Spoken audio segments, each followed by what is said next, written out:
Good day, everyone, and welcome to Ed 401 Observations of Teaching Learning in Actual School Environment. Today, we are going to discuss managing diverse classrooms under Unit 2 Practical Foundations of Teaching, Learning Theories, Classroom Management, Instructional Strategies, and Assessment. I am Regina Arpahonar, a fourth-year BSED English pre-service teacher from Norsu Shatun campus. Today, I will be discussing how learner diversity relates to classroom management and how teachers can respond appropriately to differences among learners. Before we begin, let's first look at our objectives for this discussion. By the end of this presentation, you should be able to, first, explain the key considerations and principles in managing diverse classrooms. Second, apply appropriate classroom management principles to a classroom situation through brief case analysis. And lastly, you should be able to demonstrate appreciation for learner diversity and fairness in classroom management through reflection on appropriate teacher responses. Now, before we discuss learner diversity, I want you to imagine this classroom situation. Maria is a high school student who rarely speaks during class discussions, but she consistently performs well in written activities. So imagine that you are her teacher. What would you do? Would you immediately ask Maria to participate more? Or would you give her more opportunities to speak? Or would you first try to understand why she rarely participates? Just keep your response in mind and we'll come back to this later. Alright? Okay. So now, consider this question. Would you respond to Maria in the same way you would respond to a learner who refuses to participate despite repeatedly being given opportunities? This is an important distinction. Two learners may show the same classroom behavior, but the appropriate response may not always be the same. For Maria, limited participation may be connected to language, culture, previous experiences, confidence level, or another learner characteristic. For another learner, repeated refusal despite appropriate opportunities may require a different classroom management response. So the point is not that teachers should excuse every behavior. Rather, teachers need enough understanding of the situation to decide what response is most appropriate. To understand learner diversity within the teaching profession, we can look at PPST Domain 3, Diversity of Learners. The Philippine Professional Standards for Teachers recognizes that learners have diverse characteristics and experiences and that teachers need to understand and respect these differences. Domain 3 identifies 5 strands. The first one is gender, needs, strengths, interests, and experiences. Strand 2 is our linguistic, cultural, backgrounds, and socioeconomic and religious strand. Number 3 is learners with disabilities, giftedness, and talents. Fourth one is learners in difficult circumstances, and the fifth one is learners from indigenous groups. These 5 strands give us a broad framework for understanding who our learners are and what differences may be relevant to their learning. But knowing these dimensions is only the beginning. As teachers, we also need to ask how these differences may appear in an actual classroom. A learner may participate differently because of language or cultural background. Another may need additional support because of their abilities or prior experience. Another learner's attendance or behavior may be affected by circumstances outside school. So for classroom management, the important question is not simply, what behavior am I seeing? It is also, what do I need to understand about this learner and this situation before I respond? For this discussion, we will organize these dimensions into 3 practical considerations: linguistic and cultural differences, needs, abilities, and experiences, and learner circumstances. This will help us connect learner diversity to actual classroom situations. First, let's look at linguistic and cultural differences. Learners may differ in language proficiency, communication styles, cultural practices, and values, and ways of participating and interacting. For example, Imagine a grade 9 English class where the teacher asks learners to give a spontaneous 2-minute response in English. One learner understands the question and can write a good answer, but hesitates when asked to speak in front of the class because English is not the language they usually use at home, and the learner is afraid to be judged or to commit errors in expressing himself using the language. If the teacher immediately says, "You're not participating," the teacher may be responding to the visible behavior without considering the learner's linguistic experience. A more responsive approach would be to give the learner an appropriate opportunity to prepare the response, discuss it with a partner first, or use another structured way of participating. The expectation to participate does not disappear. The teacher simply considers the learner's linguistic context when deciding how to support participation. The second one is, we have learners differ in their needs, strengths, abilities, interests, and prior experiences. Consider a mathematics class where students are asked to solve a problem and explain their solution. One learner struggles with mathematics but is particularly strong in arts and language. Another learner is confident in mathematics but finds it difficult to explain solutions verbally. A third learner understands mathematical concepts well but needs more time to complete written tasks. Meanwhile, another learner is highly interested in problem solving and often finishes activities ahead of the class. These learners are working toward the same learning objective, but they do not have the same strengths, needs, interests, or experiences. Because of this, the teacher may need to provide different forms of support. For example, the teacher can give additional guidance to the learner who struggles with a mathematical concept, allow the learner who is stronger in language to explain the solutions in words, or provide an extension task for the learner who finishes early. The goal is not to give learners different standards. It is to recognize their differences and provide appropriate opportunities for them to reach the same learning objective. This is where responsive and differentiated teaching becomes connected to classroom management. Third, we need to consider learners' circumstances. Learners may experience different circumstances that can affect their participation. Attendance, behavior, academic performance, and overall learning experiences. For example, a learner who lives far from school may frequently arrive late because of transportation difficulties.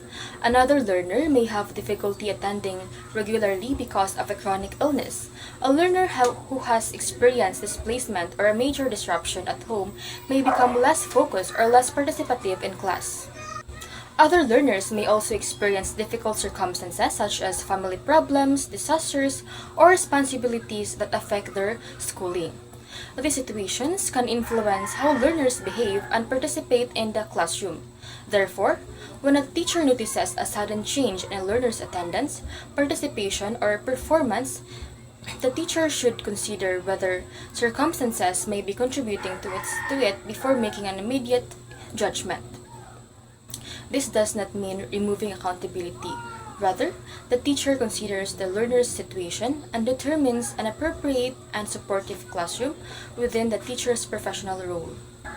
Now that we have seen how learners' differences can appear in actual classroom situations, let's move to the principles that can guide the teacher's response. These 6 principles provide a practical way of maintaining classroom order while remaining responsive to learner diversity. First, we need to establish clear rules and procedures. For instance, a teacher preparing a grade 8 class for group reporting, and instead of simply saying, "Work with your group and prepare your presentation," the teacher explains how groups will be formed, clarifies roles, gives a time limit, and explains how each member should participate, and states that what will happen when the time is over. This matters because unclear procedures can create avoidable problems. One learner may dominate the discussion, another may do nothing, and some may argue about what they are supposed to do. So clear procedures give learners a common structure to follow. Second is build positive teacher-learner relationships. A positive relationship does not mean that a teacher becomes overly lenient or allows learners to disregard classroom expectations. It means creating a classroom environment where learners feel respected, heard, and comfortable communicating with the teacher. For example, a hypothetical scenario would be a grade 10 learner who has become unusually quiet, stops participating in group activities, and has missed several assignments. Instead of immediately reprimanding the learner in front of the class, the teacher approaches the learner privately after the lesson. The teacher might say, "I noticed that you've been having difficulty keeping up with activities lately. Is there something I should know that might be affecting your participation?" The learner may explain that they have been having difficulties at home and have been struggling to concentrate on schoolwork, and at this point, the teacher can listen without immediately judging the learner. The teacher can discuss what support may be appropriate, such as clarifying missed work or helping the learner plan how to catch up. This shows that a positive teacher-learner relationship is founded on respect, communication, trust, and appropriate boundaries. Third, teachers need to monitor and respond to behavior appropriately. Let's take a common classroom situation. So during a discussion, a learner repeatedly talks to a seatmate while another learner is presenting. So what should a teacher do? The teacher can observe the behavior first.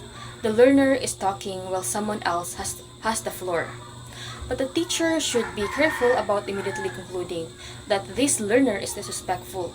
Instead, the teacher can give a reminder about the expectation, observe whether the behavior continues, and then decide whether a more direct intervention is necessary. The principle is simple. Respond to the behavior you can observe while considering the situation before making assumptions about the learner. Our fourth principle is maintain fair and consistent expectations. Suppose all learners are required to submit a written reflection. One learner has difficulty organizing ideas and needs additional guidance from the teacher. The teacher can still require the same reflection while providing that learner with a guide question, an outline, or additional clarification. That is different from allowing the learner to completely avoid the task. So, fairness does not always mean giving every learner exactly the same support. The expectation can remain consistent, while appropriate support varies according to legitimate learner needs. Fifth, practice cultural responsiveness. In a diverse classroom, learners may bring different cultural practices, values, languages, and ways of interacting with others. These differences can sometimes affect how classroom behaviors are understood. For example, a class where students are preparing a group presentation, the teacher notices that one learner is hesitant to make eye contact when speaking directly to the teacher and usually waits for others to speak first. The teacher may initially interpret this as a lack of confidence or even as a lack of respect. However, the learner comes from a cultural background where direct eye contact with an older person or authority figure may be viewed differently from how it is commonly interpreted in the classroom. So instead of immediately correcting the learner's behavior or labeling it as disrespectful, the teacher considers the cultural context and focuses on the actual learning expectation, which is that the learner communicates, participates, and contributes to the group. Finally, teachers need to adjust classroom management practices when necessary. For instance, a teacher who notices that every group work activity becomes noisy because learners are unclear about when they should speak, what the roles are, and how much time they have. So instead of repeatedly saying, "Be quiet," the teacher can examine the procedure itself. The teacher might provide written instructions, model the expected group behavior, or assign roles and use a visible time limit. That is the purpose of adjustment, to respond to what is actually happening in the classroom. Now, I hope you gain a clear understanding of the practical considerations and the principles and practices for managing a diverse classroom. Now, let's return to Maria. At the beginning, we were asked to make a quick judgment based only on what we could observe. We now have several principles that can help us look at the situation more carefully. Maria rarely speaks during class discussions and usually avoids volunteering, but she consistently performs well in written activities.